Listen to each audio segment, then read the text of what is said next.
Hi, welcome to the Saboteur Show, and I'm Andrea. I'm a dominatrix, or was a dominatrix for 12 years, and I'm now a confidence coach. And I love talking about self-sabotage because it is the number one thing that comes and undoes all my good work when it comes to people that I'm coaching. And if we can get our eyes on these things, then we can fix them. And that is why we're doing this series. And Yannick? Hi everyone, I'm Yannick. I'm known as the Naked Coach on social media. I'm a passionate mindset coach who loves helping others uncover and overcome self-sabotage. Amazing. And Yannick, what is it we're going to be talking about today? So today I thought that we would tackle one of our other saboteurs, and we would speak on the avoider saboteur today. Cool. So what is the avoider? What does that do? So the avoider, and I mean, like I'm speaking as an avoider, so it's definitely one of the saboteurs that hits very, very close to home for me.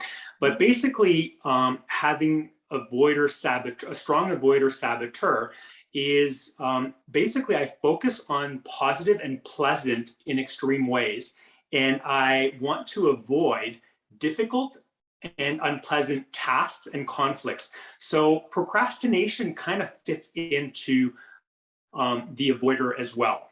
Mm. And so the characteristics of the avoider. So the avoider wants to avoid conflict and will say yes to things that might not necessarily want to do.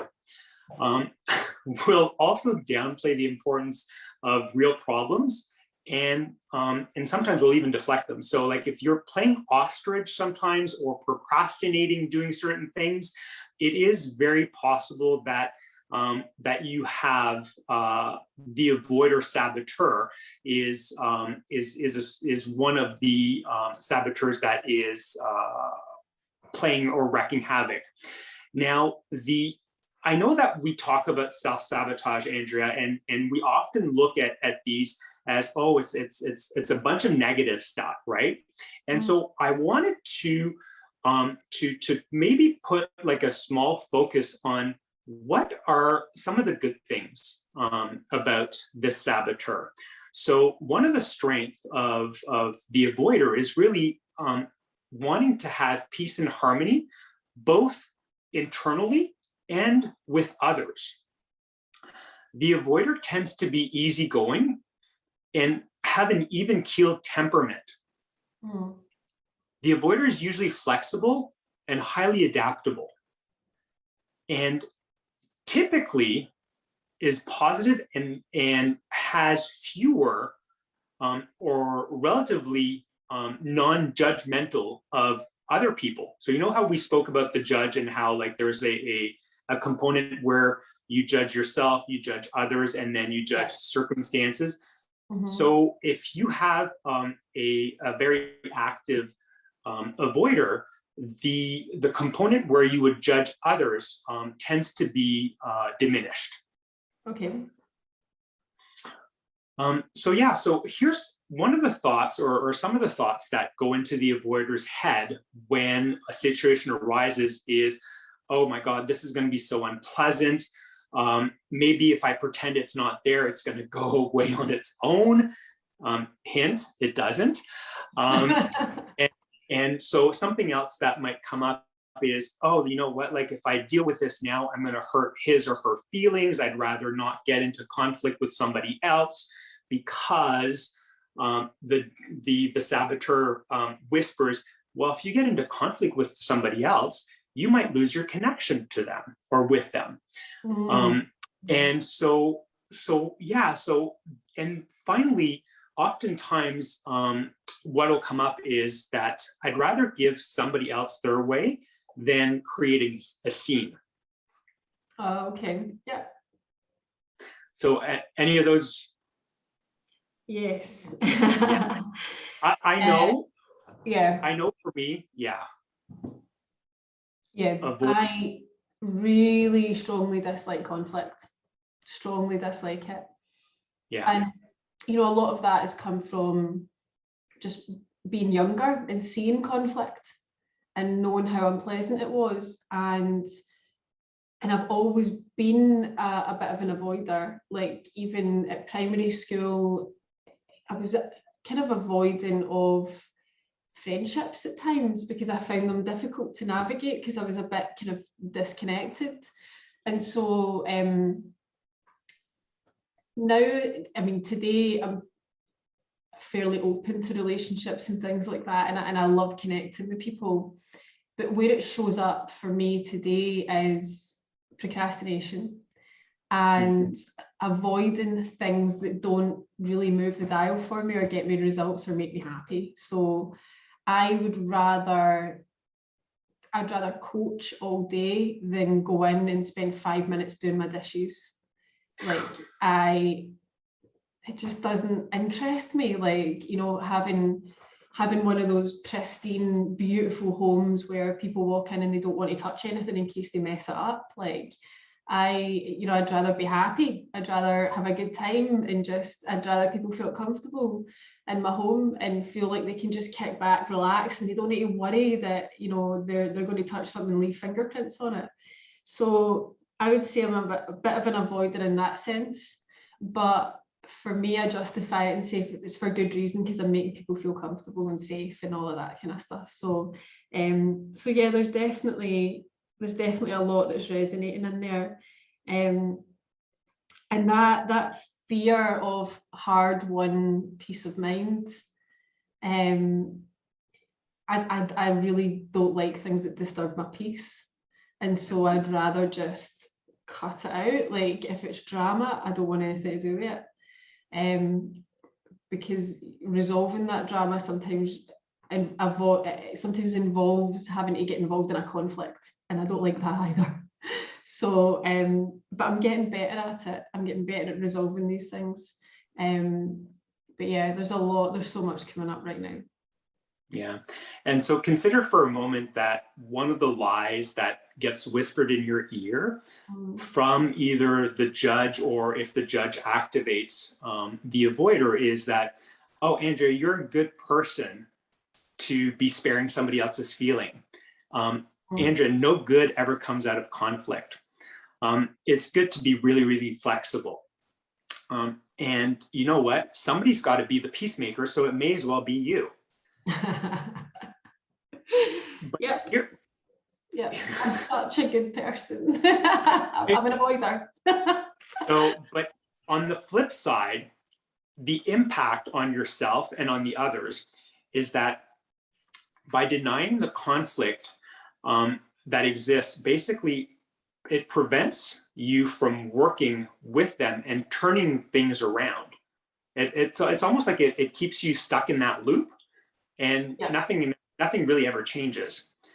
So so basically, and don't forget that what is avoided won't go, for the most part, will not go away. It will just stay there and fester.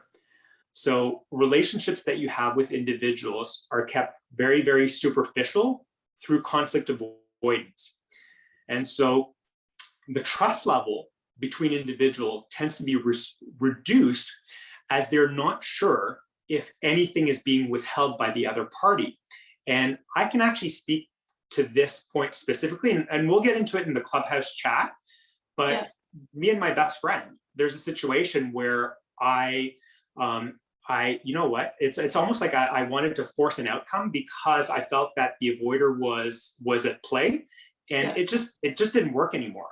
So I'll get into it on our call on Friday when we speak about the avoider.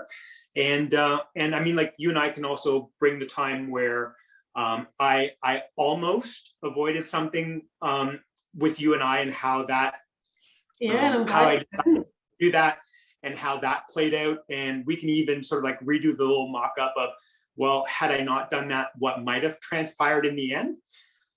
So that'll be on our next on the Clubhouse call when we speak on the avoider. Now, the original survival function of the avoider. So basically what I'm speaking to here is, as a child, when the avoider sort of like crept in and sort of like the seed was planted and watered and kind of like started blooming, the avoider basically arose in either a happy or a difficult childhood. So it doesn't matter, like it's not because you had an amazing childhood in this case, or something happened during childhood and you have very, very negative memories of. Yeah. It comes up in either or. In a happy childhood, you might have basically learned that the resiliency of dealing with difficult emotions.